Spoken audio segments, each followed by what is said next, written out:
I'm Brittany. And I'm Brad. And we are AudioShelf. Before we begin, make sure to click that red button down below to subscribe to our channel. Well, today we are gearing up for New Year's, which is why we have wine. Yes. We have wine every time but you know, this time specifically it's for New Year's. We're celebrating. We are celebrating a little early, and we are going to be talking about the year we have had. Oh, girl, it's been a year. It's been a year. Has been a year.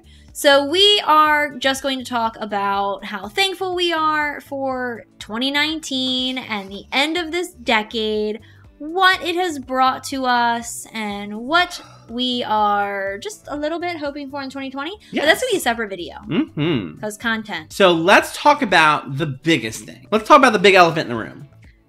Is it this? Yeah. It's BookTube. It's BookTube. We started our BookTube in January of 2019. And since then, we have just gained a lot of knowledge, a lot of confidence, yes. I would feel. Yes. A lot more than what we had when we were doing our podcast. So we started our podcast in 2016, and we felt like we really had it down. We did. And then we sat in front of a camera, and we had no idea what to do.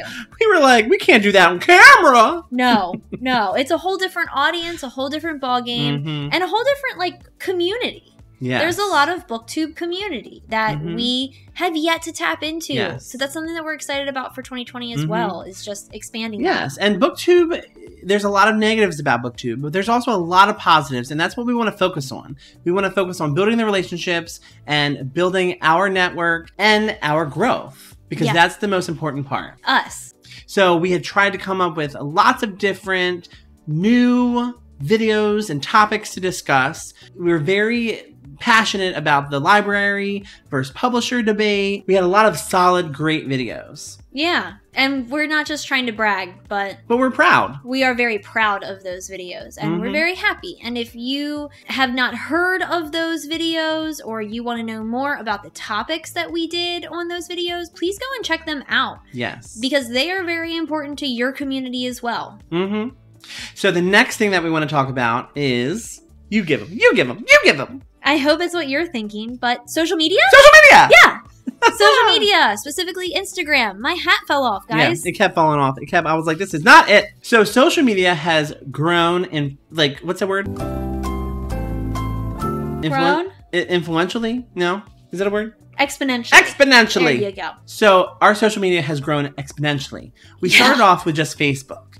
And then we moved to Twitter, and Twitter was our jam for 3 years. Dude, Brad has been doing Twitter like a professional since before Twitter came out. Yes. So I don't know how he did it, but he has been all over live tweeting before live tweeting was cool. Yes. With TV show finales and everything. Tried it. So Brad has completely taken over our Twitter when we were doing AudioShelf, and it was amazing. Yes. But so Instagram is its own beast. It eluded us for far too long. Yes. And we were Bookstagram. We were in the Bookstagram world, and we had no idea what we were doing. And we still kind of don't. But we're having fun. Yep. We're taking great pictures. Brittany is a photographer, and so she is organizing all those beautiful pictures that you see on our Bookstagram. And we have literally built so many wonderful groups of friends. Yes. That we are obsessed with. We have our Southern Writers with Kimberly Bell and Emily Carpenter. You said writers. I said writers. You said writers. Writers. And then we also have our other Bookstagram friends, people in the UK. Yes. There are people in Australia. There's people in all these other countries that we were like, oh my gosh, we love them. Because they're bringing us so much culture and the realization that we love what they love, and we're one big happy family. Yeah. And it's really been great. And those connections that we've made through Bookstagram have taken AudioShelf in 2019 alone from just this podcast in a basement to moderating panels in Christiana Barnes and Noble store. We went on tour. Hold on to your hats. Literally. Because it's crazy. We literally went on tour for the month of July. We had a moderation with Bridget Kemmerer in our hometown. Yes. Then we went to Delaware to go do another moderation with Bridget Kemmerer, Alex London, and Nisha Sharma. And then we came back to Maryland, which is our home state. Yeah. And we interviewed Kimberly Bell. Kimberly effing Bell. What in the world is our lives? What? Like, July was insane. And then we have January coming up. We have March is getting crazy too. We're going to our first like book convention type thing. It's called a Polycon, and it's in DC, and we're going to be helping Bridget out with the promotion of her book. Yeah. And did we forget a big freaking name? Holly Black. We interviewed Holly Black, the author of the Folk of the Air series. We were literally across the table from her. We hugged. I held her coffee cup in my hand. It was amazing. Seriously, that has been one of, I think, the biggest moments. The panels and moderating are completely new to us. We had no idea what we were doing, but we had done interviews before, but never face to face. Yes. And we've gotten to talk to some like big names over Skype. Oh my God. Over Skype alone. But talking to Holly Black in person just kind of like reinvigorated our need to do like more interviews. Yes. And I don't know why your hat is effing staying on your head, but mine, I can only sit like this. This is my life. Do you not see me keep fixing this? This is ridiculous. But when Holly Black name dropped Cassie Clare, I was like, holy crap. Like, come on. Come on. Yeah. We're in a room with someone that's best friends with Cassandra Clare. Like, I don't get it. I don't get it. Why are we here? So moderation is huge. And we're going to meet some new authors. We also moderated a panel for Sarah Faring and Anna Bright. And we're going to be moderating another panel with Anna Bright and Bridget Kemmerer.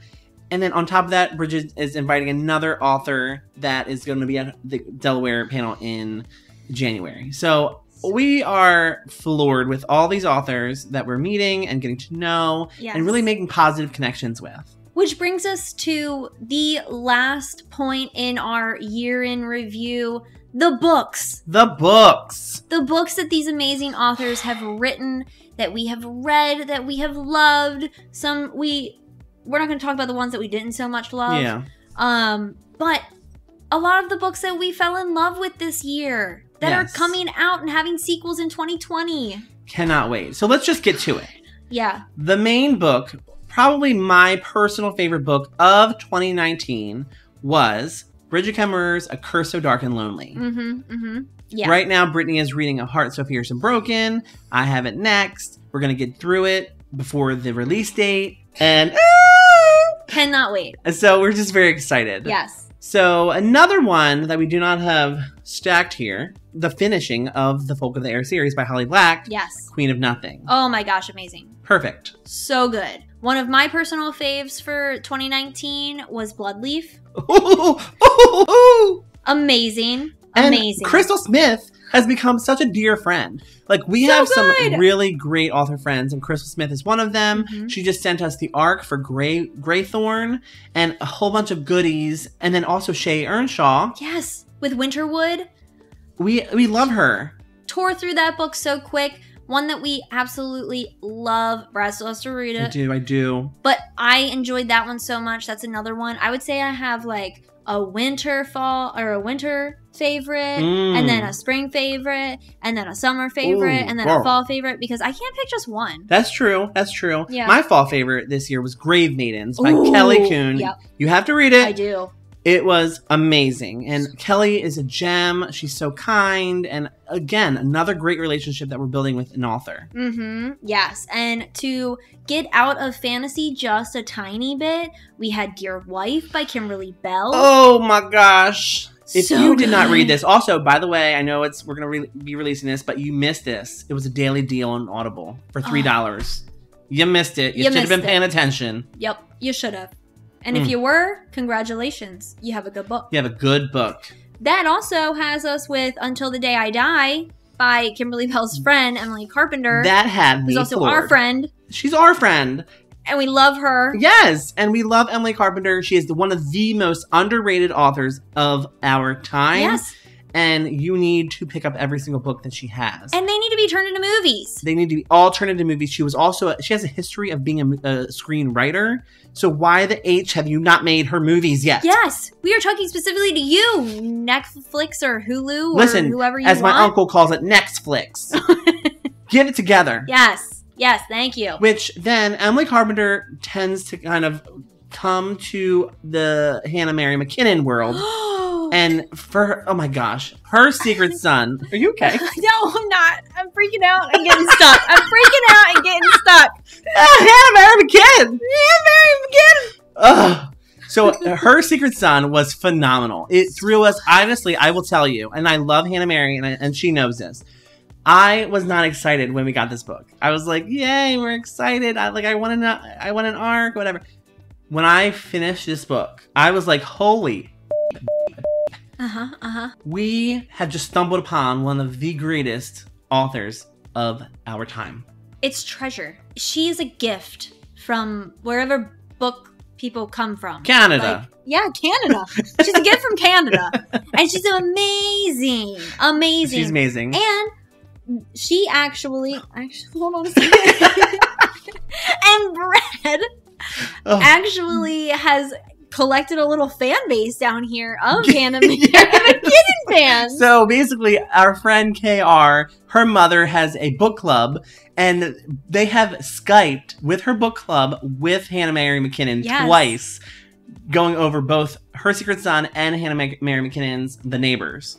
KR's mom is literally the coolest woman in the county amongst everybody because of her connection to Hannah Mary McKinnon. She has her own Skype. Remember when they were like, we don't know if we'll do that, and then KR's mom was like, I know the author. I know the author. Like, yes, we'll do it. We'll do it. And they've done 4 of her books already. Yes. Oh my gosh. Amazing. I love that. Amazing. So then we're going to move on to some YA contemporaries. And everyone loves Red, White, and Blue. Oh, hell yeah. By Casey McQuiston. Yes. That was a phenomenal. It was perfect. LGBT realness. It was more than that. It was romantic and won Goodreads Best Romantic Book of the Year. So we are are you about the hat or the stack? The stack. Oh. Obviously. Hello. Totally did it for the stack. But perfect book. You need to grab it if you have not grabbed it yet. Yep. Exactly. What else do we have here? Forgotten Bones. The big thriller of the century. It came out of nowhere. Forgotten Bones. Yeah. By Vivian Bars. Ooh. Yes. Yes. Threw us out of the hole that we were in with Book World. Yes. We were like, oh my god, this is amazing. Ghost story, great. I actually can't believe you haven't named your favorite book of the year. Oh, you mean summer read? Yes! Summer favorite? Yes. Daisy Jones? Oh my god, Daisy Jones! Daisy Jones, amazing book. Amazing. Yes. So good. Loved it. Can't get enough of it. Can't talk about it enough. Can't recommend it enough. Yep. You gotta go pick it up. Yes. Right now. Make it your 2020 listen immediately. Yes. And speaking of kind of going back and forth to different genres, Riley Sager. Yep. Lock Every Door. Yep. Come On Now. Gargoyles. And then don't forget about that new religious horror story that we had. Imaginary Friend, which was 24 hours, which was the longest book that we have ever listened to ever. Literally. My Goodreads was like, guess what? You just read a 700-some page book. Kudos. Yeah. Goodreads gave us an award just for reading that book. So I think that's about it. Yeah. I think that's all of our favorite books of 2019. And I'm excited for 2020 because so many great sequels are coming out. So many good standalones. Cinderella's Dead. We'll get to it. We'll get to it. We'll get to it. We're going to talk about our TBR for 2020 in a later video. But for right now, we just want to thank 2019. Thank everybody who watches these videos of us and subscribes to our channel. In January, we had no one, and now in December, we have 240. 11 months later, 240 people. And that might not sound a lot, but that's a huge amount of people that we love and we thank. And it's a really powerful number for us. Yeah. We know that it's organic growth, and we are very excited about that, and we're excited for more in 2020. Yes. Maybe less hats, but, you know. This has got to go. This has got to go. We'll choose other things a little bit better. So, until 2020. Bye!